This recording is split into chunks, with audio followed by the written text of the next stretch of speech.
Game week 17 or 16 for some is done and dusted. It's time we break down some of the key moments of this fantastic weekend in Sky Bet League One.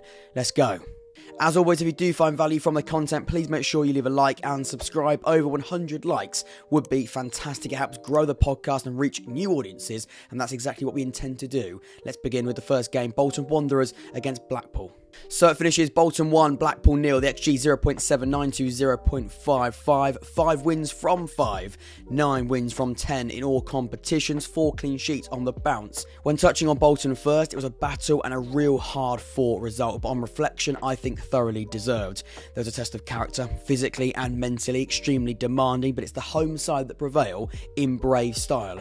After a few weeks of patchiness and confusion as to exactly which direction this Bolton side are going in under Ian Evert, it seems all the key pieces could be making a very successful puzzle. I like that analogy, I'm keeping it in. When we look at Blackpool, the numbers will back this up later, but a sheer lack of creativity was the biggest letdown for the visitors yesterday. For the most part, every element looked in a good place until they reached the all-important chance creation zones. Neil Critchley's side are coming across, I think, one potential problem here. Barnsley, Derby, Stevenage, Oxford, Peterborough and Bolton. They've accumulated 7 points from a possible 18 against, you'd say, those promotion or current promotion challengers. In 4 of those, they've also only hit 1 goal or less. It's not horrendous, but I think it could be improved going forward. When looking at the graph in front of you now, brought to you by SofaScore, the first half felt quite patchy, with neither side able to sustain any key pressure on the opposition. You'd say Bolton grew into the half slightly stronger. After the break, the game opened up with both teams having moments of dominance, but it's the side who are far more effective with the ball that prevailed. When looking at the stats, I touched on it a few times a second ago, it's the creative woes that prevent Blackpool earning anything from this game. From 11 shots, 0 were on target. The goalkeeper didn't make a single save. Hugely damning and quite telling. 0 big chances were created, as you'd expect, with the side not hitting a single shot on target from 11 efforts in total. They managed also a top 3 finish for the lowest expected goals created over the weekend. It was a very poor Blackpool showing in the final third, and it's not been the first time we've mentioned those concerns. It was a question I think we mentioned briefly in the early stages of the season. We definitely did it on T-Lop, and again, I'm still concerned about Blackpool going forward. When Jordan Rhodes isn't firing, can they score the required number of goals to reach the expectation and the finish that we thought they would do? And I think Blackpool thinks that they want to come the end of the campaign. Are they too reliant on the output of Rhodes? Jordan Rhodes failed to hit a single shot yesterday, a lot down to the quality of Bolton's defensive organisation, but a stat that really will concern Blackpool supporters, players and coaching staff, because he's been such a key figure in their goal-scoring shows. But yesterday it wasn't firing, and when he wasn't firing, there wasn't really a plan B. When we look at key players, there's plenty to choose from Bolton, but George Thompson probably had his best game in a Bolton shirt. A stunning goal, but also absolutely all over the pitch, as shown on his heat map. Drifting down the left channel throughout, looking to operate in the areas of creative danger, the perfect and more traditional box-to-box showing. He accumulated 4 big chances, 100% successful dribbles, 5 passes into the final third, 5 defensive actions and recoveries on the turnover as well. Fantastic defending, breaking the play up and looking to transition in great style, but also a creator. It was a really good showing, and his goal, well, it was something really quite special. When giving my final points and summing up this game, like Ipswich, Plymouth and Sheffield Wednesday last season, you can ask those supporters, teams that find a groove early tend to finish in the top positions comfortably. You get a good run going right now. We always thought Bolton, it was around the corner, it was slow at times, it was quite patchy, but in recent weeks, 5 wins from 5, 9 from 10 in all competitions. You've got to say this run is looking extremely dangerous. Who can stop them right now? This side look unplayable at points, and they seem to be answering any question that comes their way with utter ease, you'd say. At Brisbane Road, it finishes at Leyton Orient 2, Oxford 3. The XG 0.96 to 2.13. No Manning, no problem. Not quite the chant that was being sung in the away end at Leyton Orient, but Oxford, they beat Orient on the road. Togetherness and character were absolutely immense from an Oxford perspective. The fluidity and perfect patterns of play that we've seen in recent weeks maybe weren't always there, but the heart and ability to dig in was crucial. In those last 15, 20 minutes, I thought we were fantastic. The game management, look, it was nerve-wracking. It was nerve-wracking. We had to hang on a little bit, but we were fantastic at seeing the game out, I thought, when it matters. The game management was spot on. But before that, there were some still really, really good attacking moments. And I thought as a game itself, it was really, really attractive. I'm so happy for Craig Shaw, our interim manager. He made some key decisions at the right time. Those players have been through quite a bit this week. On Monday, they came in, Liam Manning, Craig Shaw, still in post. The people that have been the manager for the start of this season, over pre-season, and kept us up, of course, last season. By Tuesday, they're not there anymore. And as players, you've got to react to that. I was really, really impressed with the way that they mentally overcame this big hurdle, because this game before the international break was always going to be quite a difficult challenge. We've now got a nice break. That's important. A new manager would be nice over these next couple of weeks or so. But this was a really big hurdle, and Oxford, they overcame it really, really well. And I'm really proud, I think, of those players, coaching staff, and everybody involved with that victory yesterday. It was all about heart, togetherness, and lots of mental attributes. I thought every single one of those boys ticked it in fantastic style. And touching on Leyton Orient, they were dangerous at times. They absolutely were. It was mistakes that let them down. Individual errors. The goalkeeper for the first one, it's really silly goalkeeping, and distribution was really off for that, giving Mark Harris a gift just outside the penalty box. Plenty of work to be done from Ruben, but it's a fantastic finish. More on him later. The second goal, it's a strike. Question marks over how Billy Bowden is in the right place at the right time, but he finishes it. Really good header. The third goal is really sloppy again, you'd say, from Leyton Orient. Not just one mistake individually. I think it's a team mistake defending the box.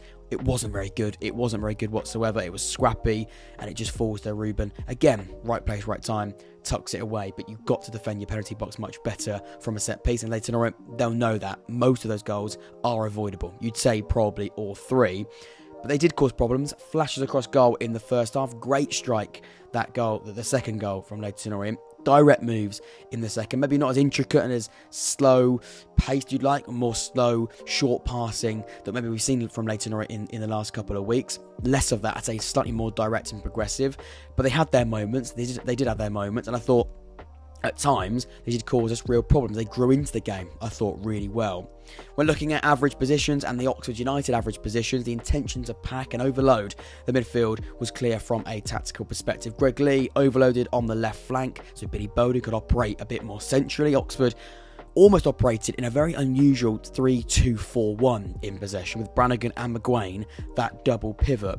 But Ruben, number 20, was on fire. The output is flowing right now, and Napa said it on T-Lop. Maybe we've just needed to wait a little bit longer for Ruben to start hitting those incredible numbers that he was hitting at Notts County. I think since he walked through the door, he's been a breath of fresh air. He's been a really good player, just without the output. On the ball, he looks technically beautiful, but the output now is coming, and it's flowing, and it looks and is proven to be really, really important in games. 2 goals and arguably 1 assist. He hit the post, and of course Bowden headed it home. 5 passes into the final third, 2 big chances created, and 4 from 5 duels won. The output is here now, and that will take him to the next level. And not just him, I think Oxford United to the next level. That's how influential Ruben is and was yesterday afternoon. Who will be the next manager? When will he arrive? I'm not sure. Des Buckingham and Luke Williams, of course, the current Notts County manager, are the bookies' favourites, but it's still early. It's still very early, but we've proven, after a week of everything, Oxford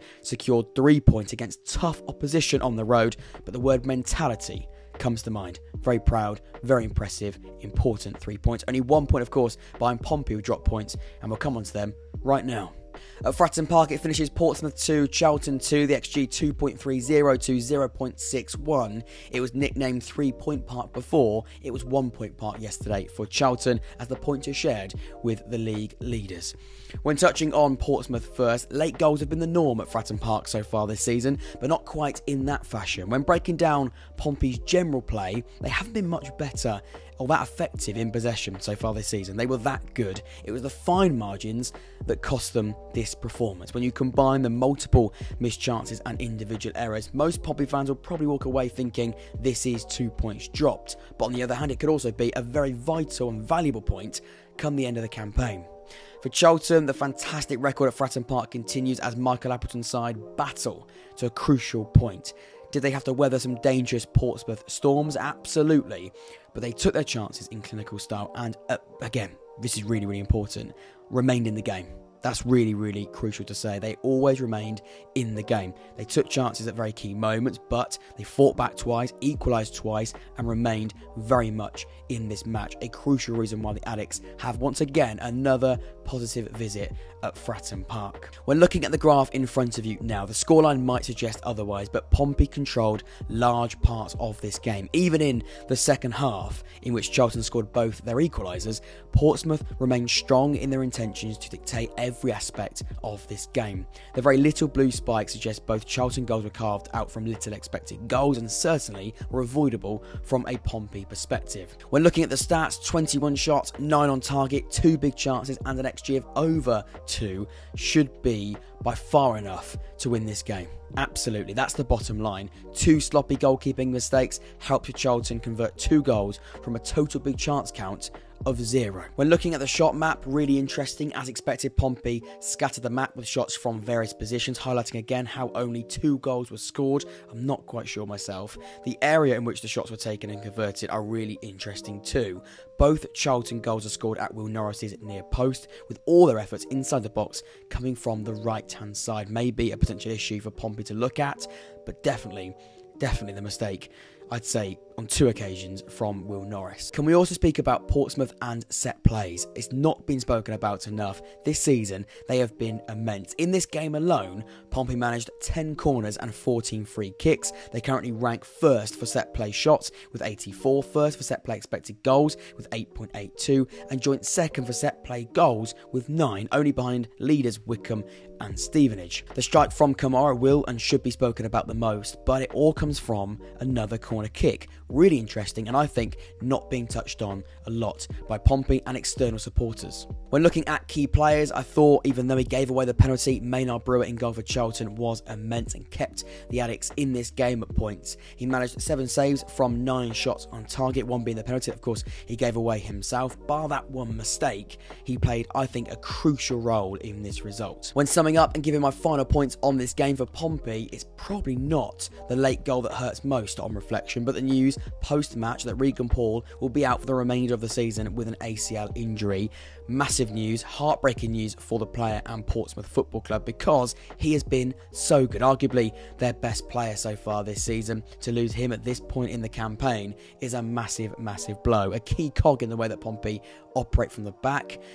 He's a massive blow and a big miss. Could that miss open up the promotion race further? I'm not sure, but it's certainly a massive injury and not a good one for Pompey or Regan Paul. So the final game in real detail, Derby 3, Barnsley 0, the XG 3.01 to 0.55. It's not just the result, but the performance Derby have been crying out for this season. They brushed aside Barnsley at Pride Park.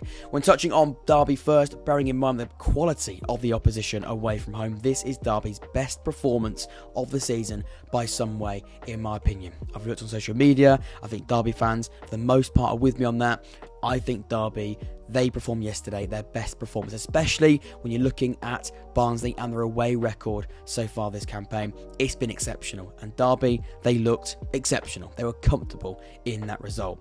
The ability to create, convert, but also limit Barnsley to so little is extremely impressive, both in and out of possession. The organisation and tactical setup was spot on. We'll look at individuals later, but to a man, Derby were fantastic in all departments. And Paul Warne, he's been through a little bit, hasn't he, in recent weeks with that Derby County fan base, and externally as well. He was excellent yesterday as the way he set up his Derby County team. For Barnsley, it was their first away defeat of the season, and it was one to forget for sure. We'll look at the numbers later, but when you combine a severe lack of threat and issues defensively, it's a total recipe for disaster. Naturally, there will be question marks over whether there was a clear game plan, intention for this match, and when breaking it down, I can see why those questions are slowly emerging from the Barnsley supporter base. When looking at the graph in front of you, the first half saw both sides having brief spells of dominance. It was the second half where Derby took full control of the game. The timing of Derby's second looked to kill any chance of a Barnsley comeback, with almost nothing being created in the attacking third. When looking at the stats, it's common knowledge now, but poor-worn sides don't need the majority of possession to cause attacking threat. The style of play hasn't always been pretty or effective, but when it works, the concept of progressing the ball directly and at a fast pace can demolish sides. Derby currently have the highest direct speed in the league with 2.08, looking to hit the focal point and the wide threat at the earliest opportunity. With 46% possession yesterday, they accumulated 14 shots, 9 shots on target, 5 big chances created, and a non-penalty XG of 2.23. The away side numbers don't make this defeat look any better. They only had 1 shot on target. That came from a free kick in the first half. They didn't create a single big chance over the 90 minutes. The duo of Devante Cole and Max Watters was completely ineffective. In fact, Watters only touched the ball 9 times with 1 block shot to show for it. It was a duo that did not work. Going forward, it did not work, and you can see why the attacking identity and game plan must be questioned post-match. When looking at key players, like I said earlier, every Derby player had a role and executed that role brilliantly. The backline limited Barnsley to one of the lowest expected goals of the weekend, and not a single shot on goal post the break. The intention to recycle and win possession back before hitting the inform attackers quickly was also just as pivotal, but, and there is a but, James Collins was incredible. His output was immense. 2 goals, 1 being the penalty he won himself, 2 big chances created, 6 touches inside the box. But get this, defensively his numbers are also fantastic. 8 defensive actions, 4 clearances and 3 recoveries. His role as a target forward is game-changing for this Derby County outfit.